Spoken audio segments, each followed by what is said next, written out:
sikap umat terhadap seorang pemimpin. Bagaimanakah seharusnya menyikapi pemimpin saat ini yang akan terpilih ini, atau bagaimanakah kriteria seorang pemimpin yang ideal, begitu mungkin, atau bisa menyampaikan tema yang lain ya, kondisional, atau bisa menyentuh ke tema-tema yang lain yang terkait dengan masalah itu. Karena namanya pagi hari itu ya, saatnya orang ngantuk ini, apalagi di tengah-tengah bulan Ramadan ini. Masyaallah hadirin rahimakumullah, para bapak, para ibu, untuk itu marilah kita dengarkan bersama-sama. Mudah-mudahan ilmu yang akan disampaikan ini menjadi ilmu yang manfaat bagi kita bersama, insyaallah, amin amin. Penyampaian materi 30 menit sampai 45 menit. Tapi sebelumnya mohon diberikan waktu, barangkali ada hal yang perlu didiskusikan. Monggo, tafadhol. Assalamualaikum warahmatullahi wabarakatuh.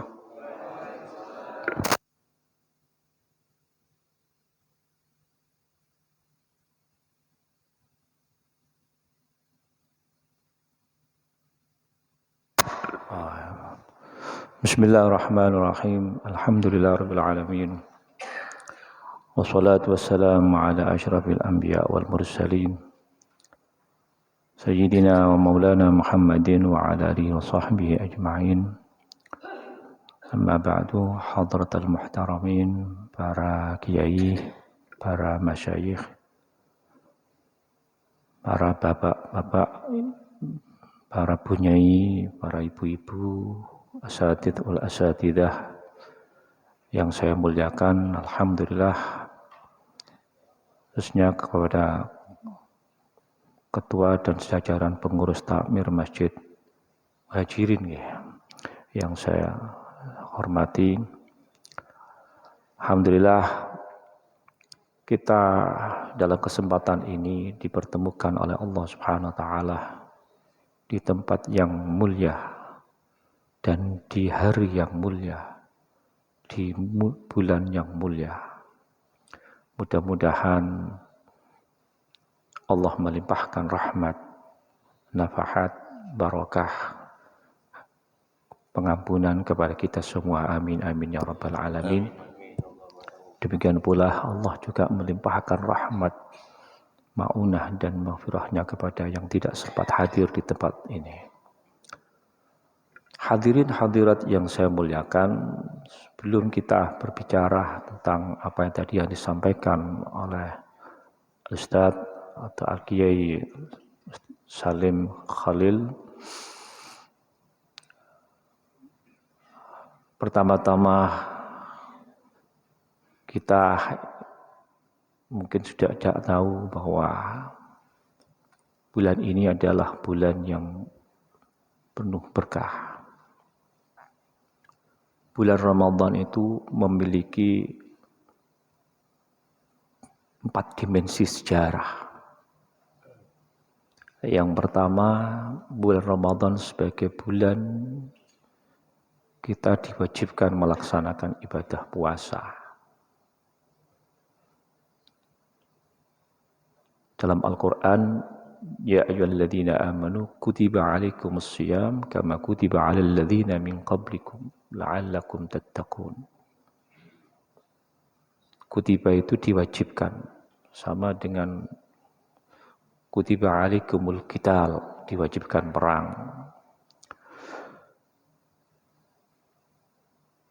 Karena itu Ramadan disebut dengan syahrus shiyam. Yang kedua, dimensi yang kedua adalah melaksanakan sholat tarawih. Dalam sebuah hadis disebutkan syahrul Ramadan syahrun kataballahu alaikum as-siyam wa sanantu lakum qiyamahu man shamahu wa aqamahu imanan wa ihtisaban kharaja min dhunubi ka yaumi waladatu ummuh.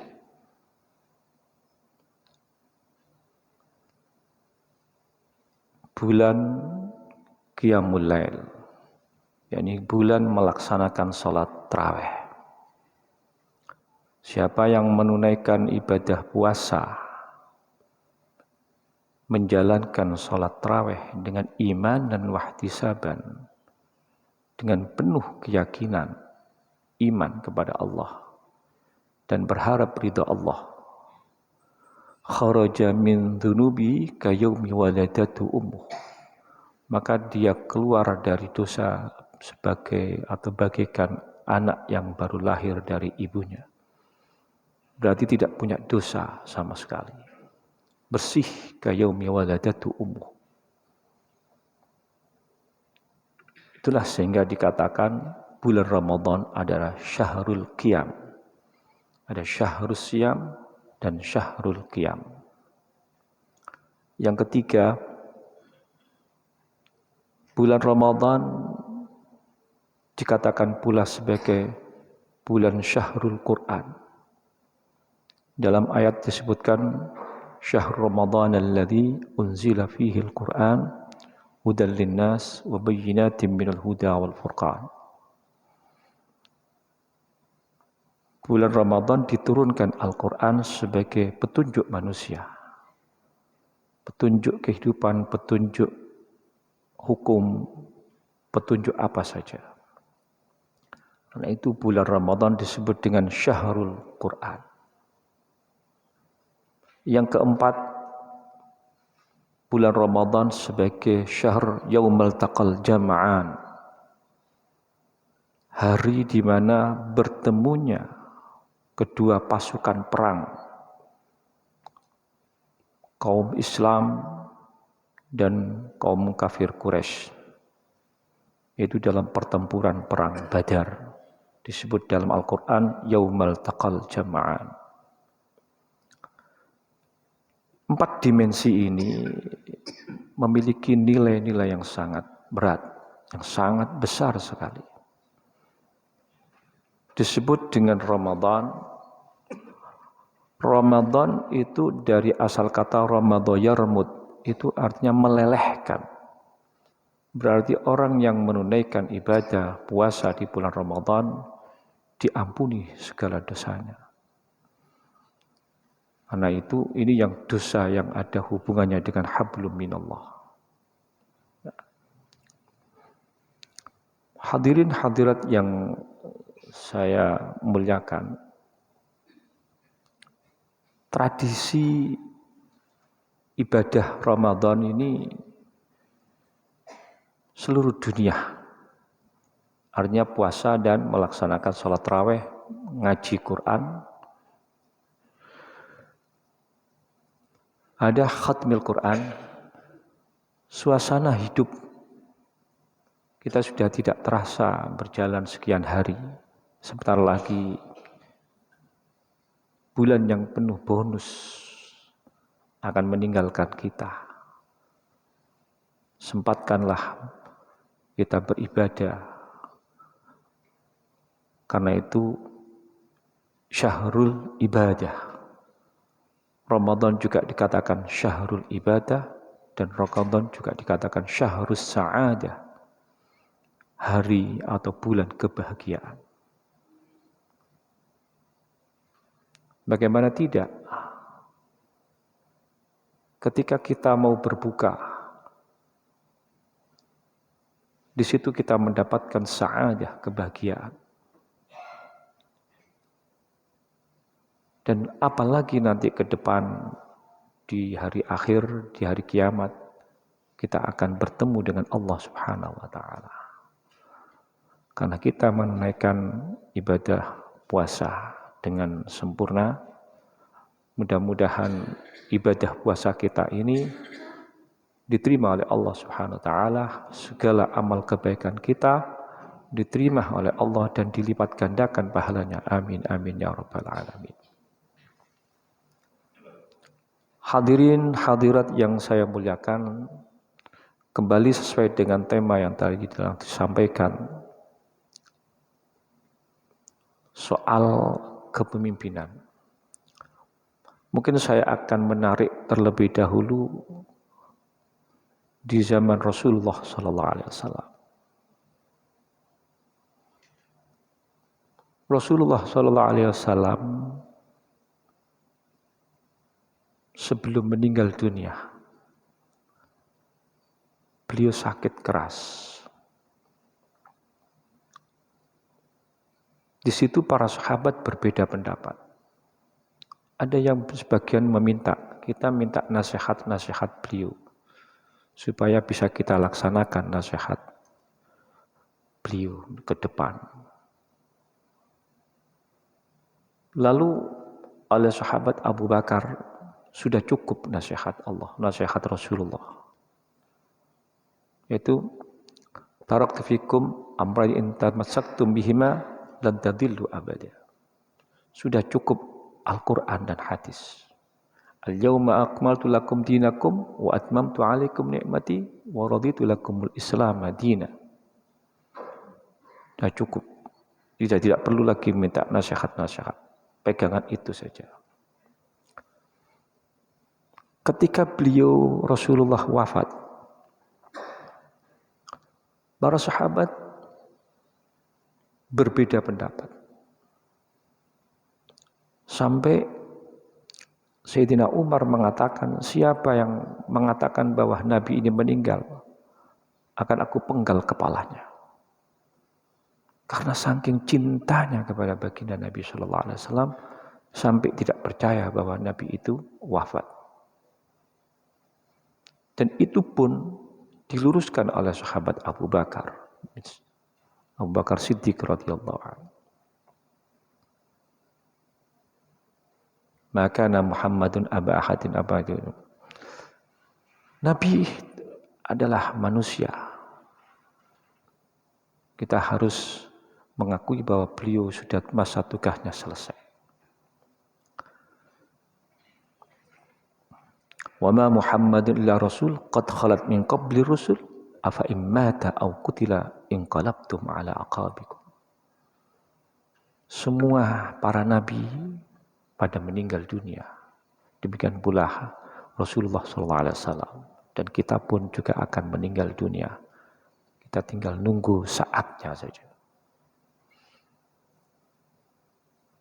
Setelah itu berdebat lagi para sahabat. Dimakamkan di mana Rasulullah SAW ini?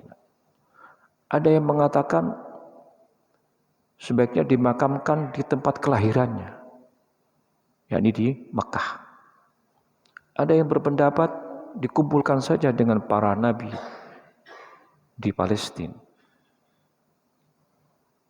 Tetapi itu semua diluruskan oleh sahabat Abu Bakar Siddiq dengan menyampaikan sebuah hadis, yudfanul anbiya haitsu yamutun. Semua para nabi itu akan dimakamkan di tempat meninggalnya. Semua para nabi dimakamkan di tempat meninggalnya. Beliau Rasulullah SAW meninggal di rumahnya. Dan rumahnya itu berdekatan dengan Masjid Nabawi. Karena itu beliau ditempatkan di sana. Ditempatkan di tempat wafatnya. Semua para nabi. Maka kalau ada orang-orang yang ngaku jadi nabi, dan dia mati tidak dimakamkan di tempatnya, itu berarti nabi-nabi palsu.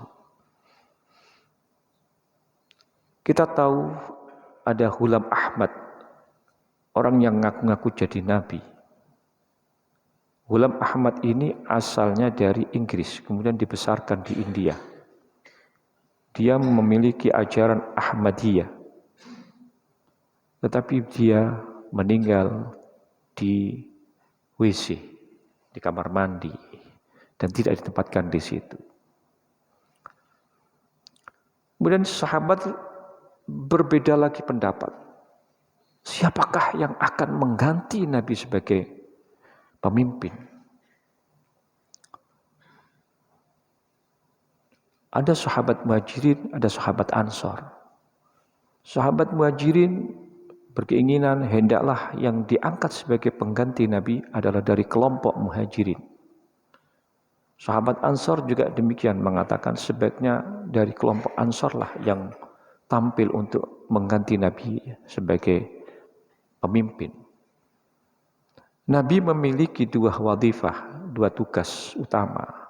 Pertama sebagai tablighur risalah, menyampaikan risalah kenabian, dan yang kedua sebagai imamun lil muslimin, sebagai pemimpin umat Islam.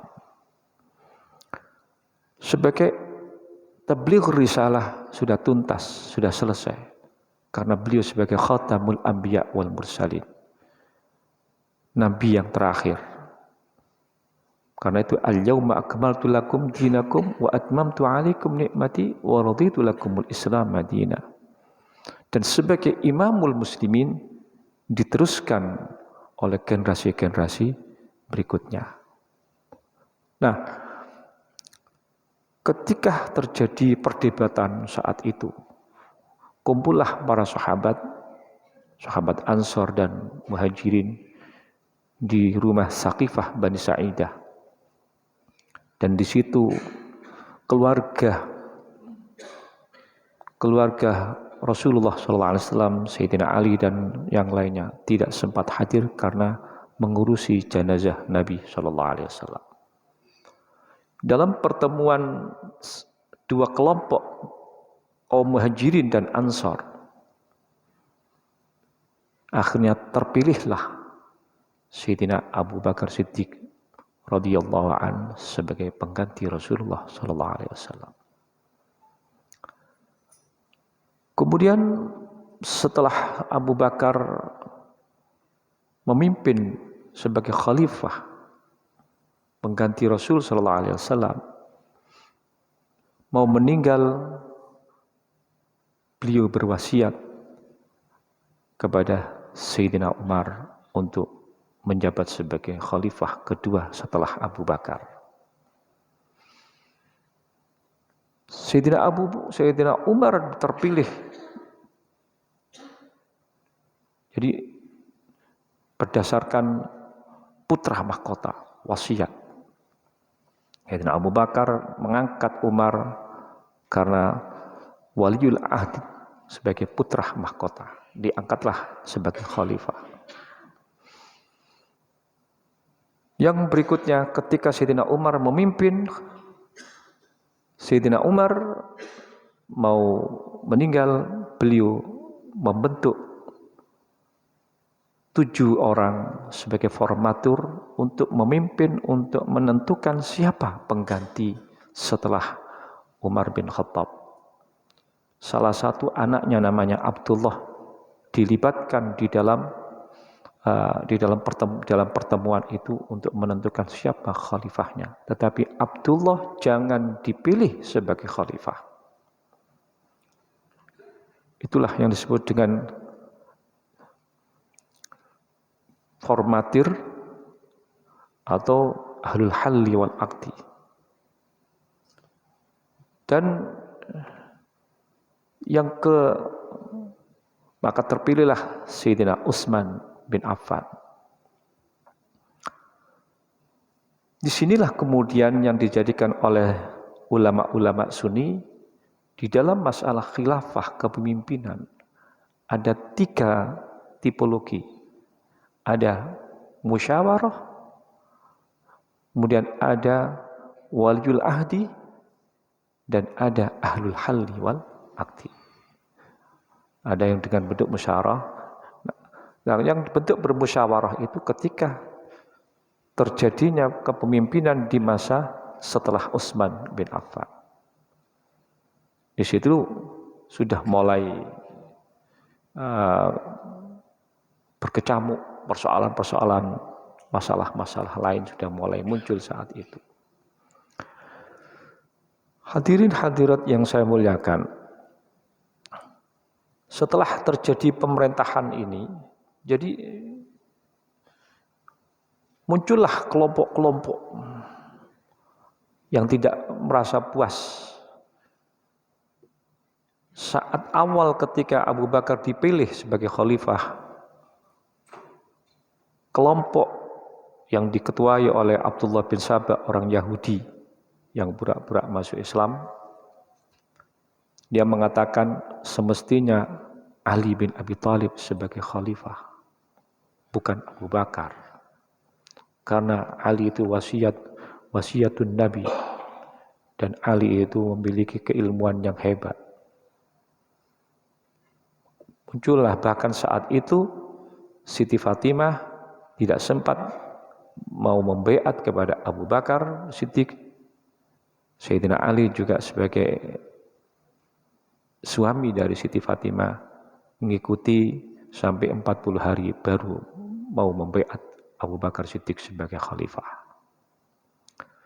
Akhirnya muncullah kelompok Ahlul Bait. Kelompok yang mengistimewakan kepada Ahlul Bait. Ini terus berkecamuk. Nah, akhirnya kedepannya terjadilah dua kubu yang terkenal, yaitu Ahlus Sunnah dan Ahlul Bait. Ini saling berebut untuk urusan-urusan politik. Jadi inti persoalan munculnya ada Khawarij, ada Murji'ah, ada Mu'tazilah, itu adalah persoalan politik. Ketika Rasulullah SAW mau wafat, sampai mau dimakamkan, dan sampai siapa pengganti Rasulullah SAW. Nah, ini perdebatan-perdebatan itu sampai sekarang ini tidak habis-habis, terus berkecamuk persoalan ini. Nah, berkaitan dengan topik sikap umat terhadap kepemimpinan, lalu pemimpin yang baik bagaimana? Menurut saya pemimpin yang utama setelah Nabi ya khulafaur rasyidin. Alaikum bisawadil a'dham. Kalian semua wajib mengikuti kelompok yang mayoritas. Jadi kita mengikuti Ahlus Sunnah wal Jamaah, berarti siapakah itu? Ya khulafaur rasyidin. Kita harus meyakini khulafaur rasyidin. Lalu siapa lagi? Nah, setelah khulafaur rasyidin maka muncul kelompok mulukul tawaif, ada kelompok-kelompok yang tetapi yang paling ideal adalah yang seperti khulafaur rasyidin. Apakah ada sekarang ini seperti khulafaur rasyidin? Enggak bakalan ada. Jangankan seperti khulafaur rasyidin, seperti madzhabul arba'ah di abad sekarang dan seterusnya, tidak bakalan ada orang atau ulama yang menyamai kehebatan keilmuannya seperti madzhabul arba'ah. Saya pernah, dosen saya mengajari saya supaya jadi seperti Umar bin Khattab. Kita itu harus jadi seperti Umar bin Khattab. Lalu saya bantah, mohon maaf Prof. Umar bin Khattab itu satu sahabat. Yang kedua, padahal sahabat itu ashabikan nujum bi ayyi muqtadaitum ihtadaitum. Sahabatku bagaikan bintang-bintang di langit. Mana yang kamu pilih, kamu akan mendapatkan petunjuk. Yang kedua, sahabat Abu Bakar, sahabat Umar ini ada hadis yang mengatakan Allahumma izal Islam bi ahadil umaraini. Ya Allah, jayakanlah Islam sebab masuknya salah satu nama Umar. Umar bin Khattab, ada Amr bin Hisham. Amr bin Hisham itu Abu Jahal atau Abu Lahab. Abu Lahab dan Abu Jahal itu namanya satu, namanya Amr bin Hisham. Tetapi yang Islam adalah Umar bin Khattab. Kok seandainya Amr bin Hisham ini Abu Jahal Islam juga, tidak ada orang kafir mungkin di dunia ini. Akhirnya, jangankan seperti Umar bin Khattab sebagai sahabat, di abad sekarang saya bilang begitu, dan seterusnya tidak bakalan ada orang yang menyamai madzhabul arba'ah. Kita mau mencari Hadratus Syekh Ki Hasyim Asy'ari susah. Nomor 30-nya aja susah. Kita mau mencari seperti Kyai Hamid, nomor 30-nya apakah ada orang yang memiliki seperti itu? Susah. Kita ini mengalami satu krisis kepemimpinan. Ada generasi-generasi penerus. Nah, tetapi menurut saya, sebagai seorang pemimpin seyogyanya memiliki 4 karakteristik yang dimiliki oleh Khulafaur Rasyidin. Yang pertama, Khalifah Abu Bakar. Khalifah Abu Bakar sebagai sosok ulama yang memiliki sifat orangnya bersih, imannya kuat. Kemudian beliau khusyuk, tawadhu, tidak congkak, tidak sombong. Ini sosok yang pertama. Sosok yang kedua adalah Umar bin Khattab. Umar bin Khattab sebagai sosok ulama yang tegas, pemberani, jujur, berkata benar. Ini Umar bin Khattab. Yang ketiga, sosok Utsman bin Affan. Orangnya dermawan, loman, baik kepada rakyatnya. Dan yang keempat, sosok Ali bin Abi Thalib. Orangnya ilmuwan, pinter, cerdik, pandai. Jika ada pemimpin yang memiliki 4 kriteria seperti itu, insya Allah pemimpin itu akan diikuti oleh pengikutnya. Di sisi lain bahwa ada satu perintah, kun imaman mutha'an au ma'muman muti'an. Jadilah kalian sebagai seorang pemimpin yang ditaati. Dan kalau tidak jadi pemimpin, jadilah pengikut yang setia kepada imam. Seperti sholat. Sholat ada imam, maka siapapun makmum harus mengikuti imam ketika sholat dilaksanakan. Nah, kalau umpamanya ada yang tidak mengikuti, berarti mukhalafah namanya. Itu tidak mengikuti namanya. Nah, itu kriteria seperti ini. Ya. Kalau kita mengikuti kriteria Nabi, semua Nabi Sallallahu Alaihi Wasallam, ada 4 juga: siddiq, amanah, tabligh, fatanah. 4 hal itu. Manakala seorang pemimpin memiliki kriteria-kriteria seperti ini, insya Allah. Tapi susahnya bukan main. Sulit mau mencari orang yang seperti itu. Sulitnya bukan main. Kita ngikuti apalagi Rasulullah Sallallahu Alaihi Wasallam. Rasulullah itu tidak pernah duduk kecuali menghadap kiblat. Adakah orang-orang kita yang duduk selalu menghadap kiblat? Tidak pernah tahu saya.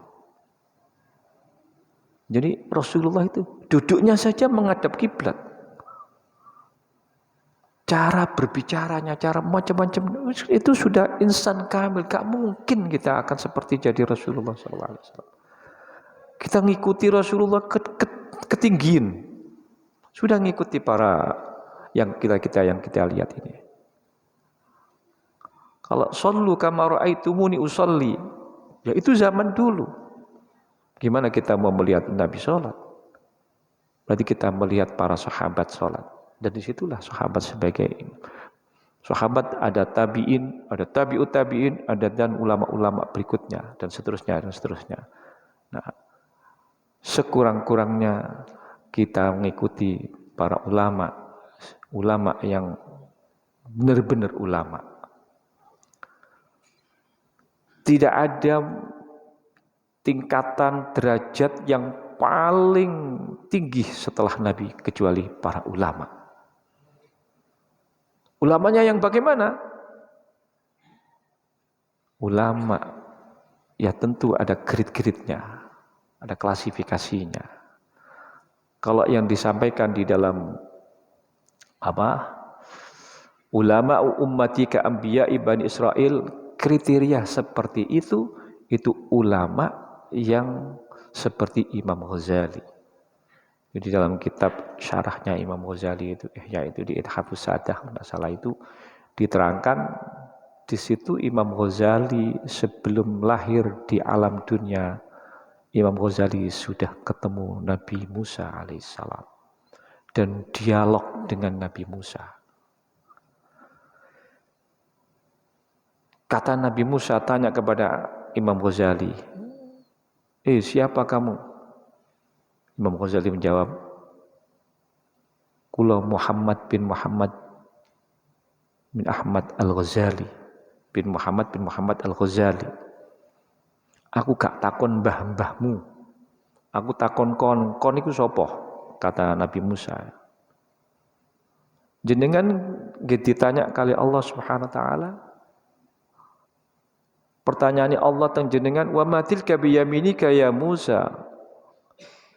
Apa yang di tanganmu Musa?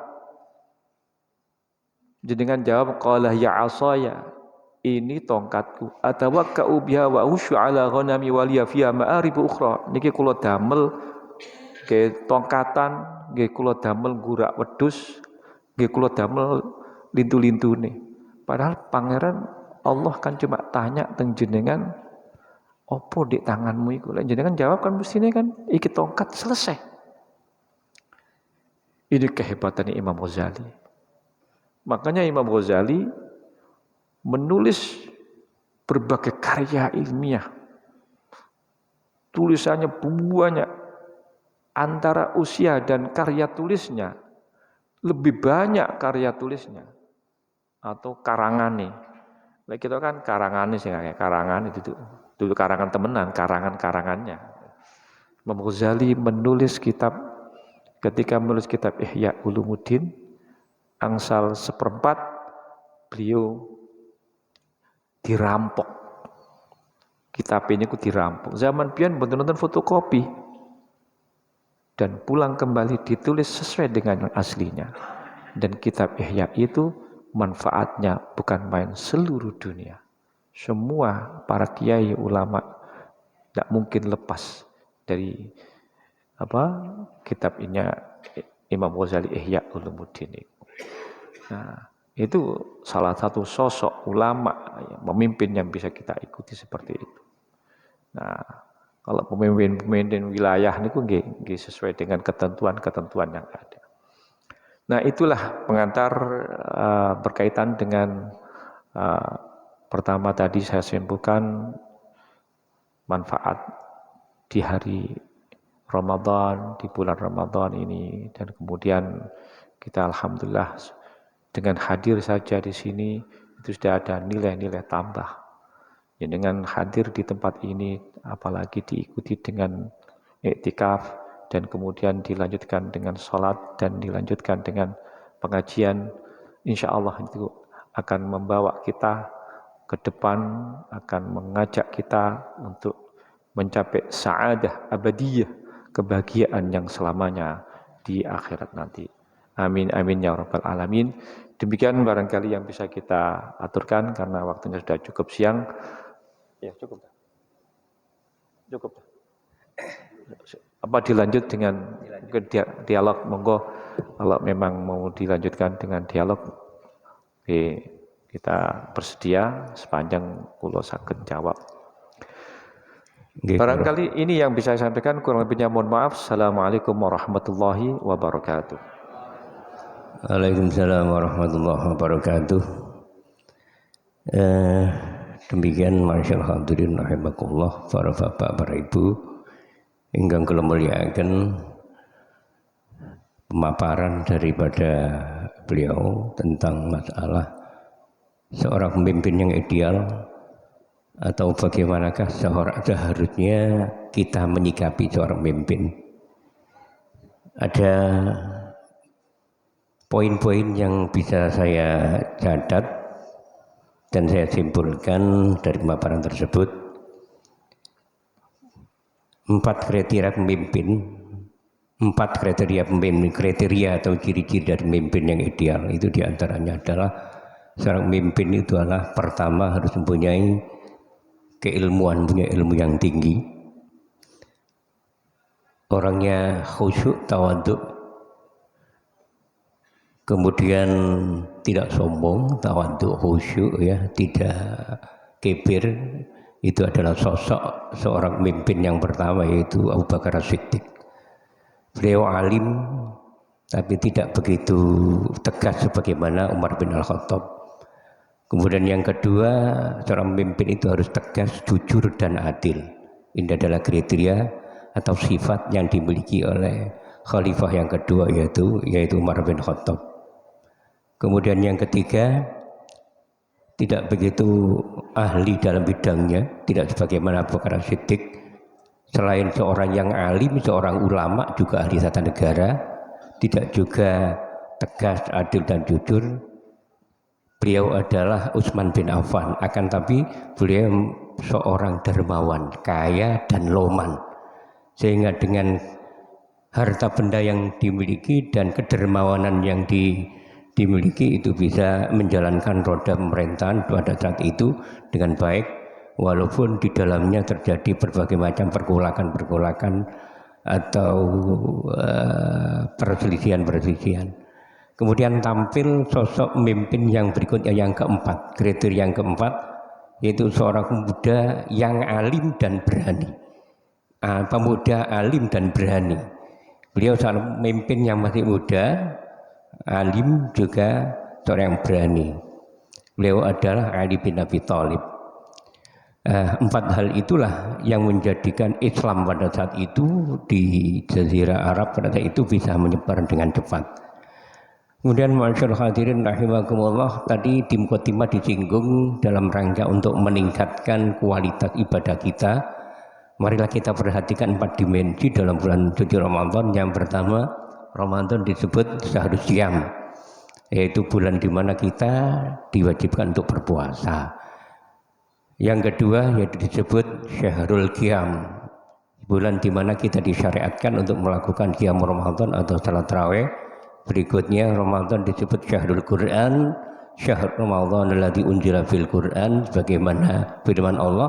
Yang ketiga yaitu dimensi yang ketiga, kita dianjurkan, dihimbau untuk memperbanyak membaca Al-Quran. Kemudian yang keempat yaitu syahrul irtikal jam'an.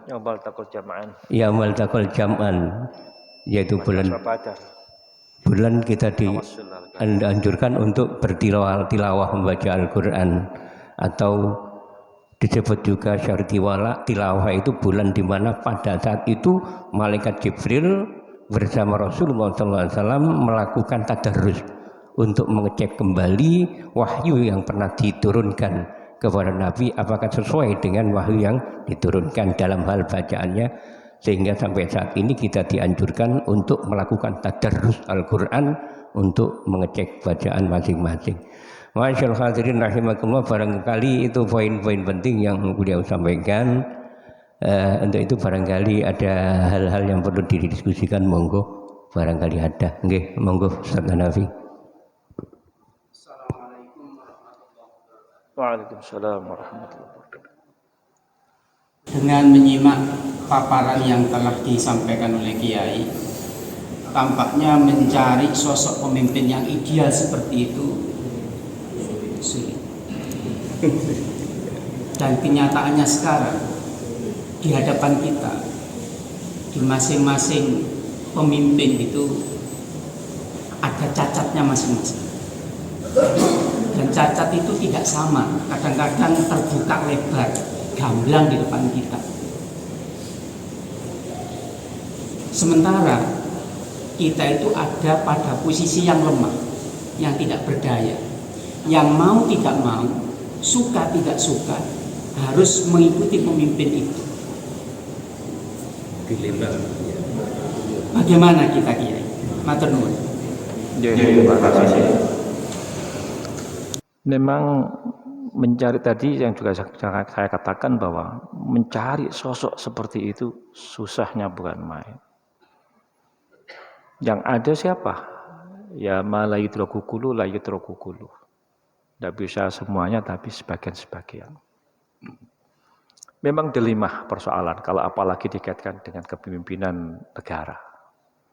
Jangankan soal pemimpin di negara, pemimpin organisasi, pemimpin yang kelas kecil, ada pemimpin di dalam rumah tangga. Sekarang ini juga banyak yang mereka sebagai bapak, bukan sebagai sosok bapak.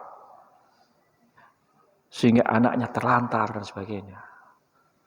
Kullukum ra'in wa kullukum mas'uluna an ra'iyati. Semua ini pemimpin dan akan dipertanggungjawabkan, dimintai pertanggungjawaban besok. Kalau sampai kepada ke negara, ini tambah lebih luas lagi persoalannya. Jadi pemimpin kita di dalam pemimpin organisasi, itu juga susahnya bukan main kita mau mencari sosok seperti itu. Di NU Nahdlatul Ulama, kita mau mencari sosok ulama seperti kalau Hadratus Syekh, wah sudah enggak ada. Kayak Ahmad Siddiq saja. Seandainya sekarang ada sosok ulama seperti Kiai Ahmad Siddiq, bijak sekali insya Allah akan. Kita tidak ada seperti Kiai Ahmad Siddiq. Ada dua sosok seperti Kiai Ahmad Siddiq, insya Allah sudah insya Allah NU dan sebagainya akan. Sekarang ini memang kita krisis kepemimpinan. Tetapi bukan berarti kita harus keluar dari pemimpin itu. Kita ada di organisasi, jangan kemudian kita keluar dari organisasi itu. Seperti kita itu naik bis, supiri rodok delurung, ya jangan kemudian kita keluar, kalau kita keluar dari bis itu kita tidak sampai tujuan. Ya gimana? Kondisi kita ini tidak berdaya. Apa daya kita? Berdoa. Mendoakan. Kita mau secara aktif di posisi politis, kita kalah. Mereka yang kuat. Ya, kita menghadapi seperti itu, lemah. Akhirnya kita gimana? Posisinya kita adalah doa. Memang mencari orang yang benar tok nggak mungkin. Orang itu juga ada salahnya. Yang tidak ada salahnya hanya satu. Rasulullah SAW. Itu yang disebut dengan insan kamil. Nabi-nabi lain juga pernah salah. Nabi Adam juga pernah salah. Nabi-nabi yang lain juga seperti itu. Nabi Ibrahim juga pernah salah. Beliau mengatakan inni saqim, padahal dia tidak sakit. Tapi dalam rangka menyelamatkan, mau motongi ngetok-ngetoki patung itu, dia akan diundang oleh Raja Namrud, dia mau datang, gak mau datang, katanya inni saqim, saya sakit. Tetapi kemudian akhirnya patung-patung dipotongi. Di situ dia merasa salah juga. Tetapi diterima semua tobatnya oleh Allah Subhanahu wa taala. Kita melihat seorang yang ahli ibadah, wong iku apik, apakah tidak ada salahnya? Ada. Ada orang jelek, salah, terus kelakuan ini, apakah tidak ada kebaikannya? Ada kebaikannya. Kita tidak tahu. Hadratus Syekh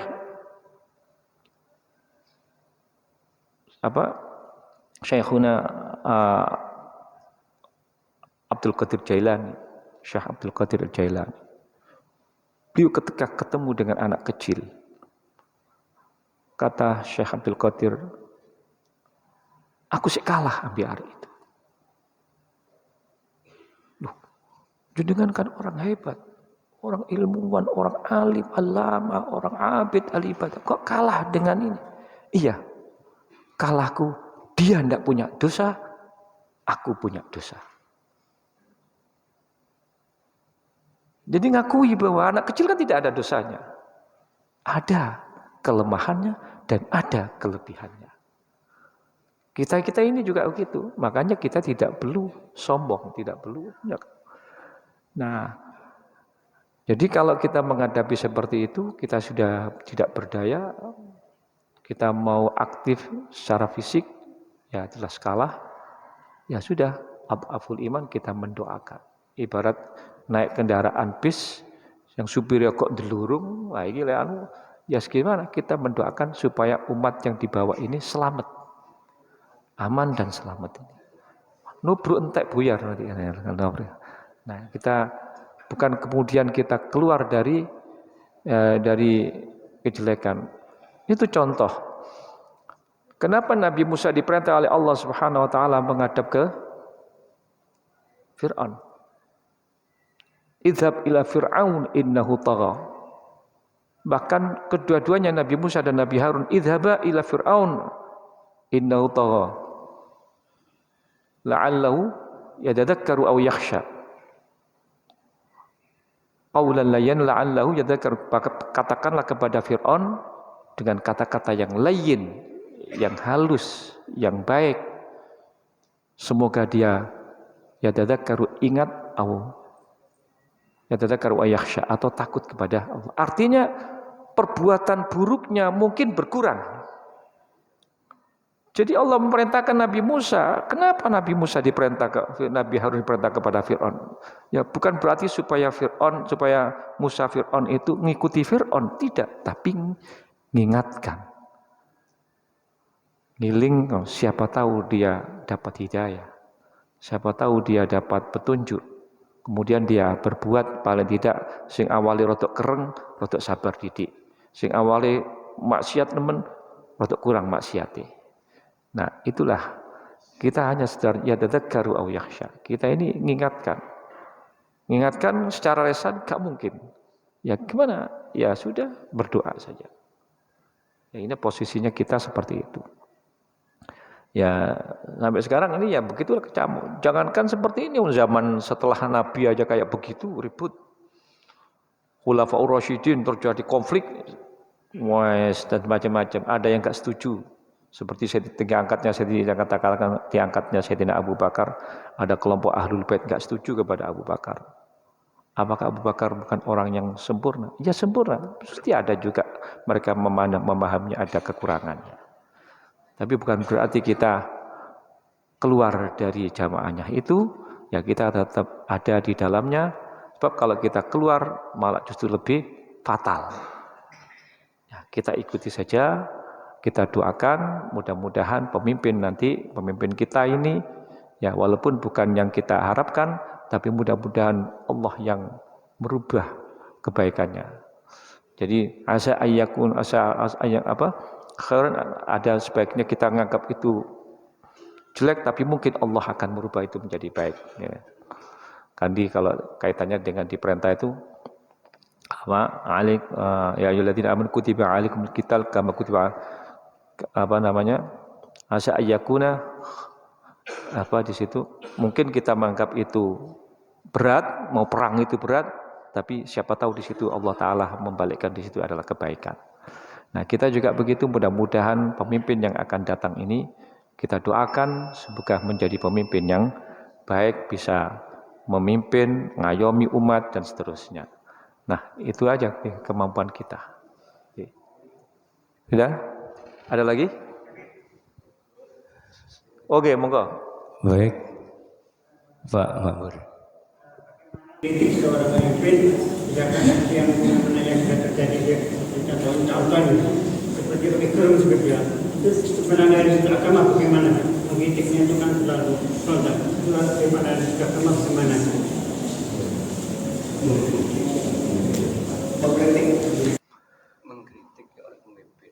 Mengkritik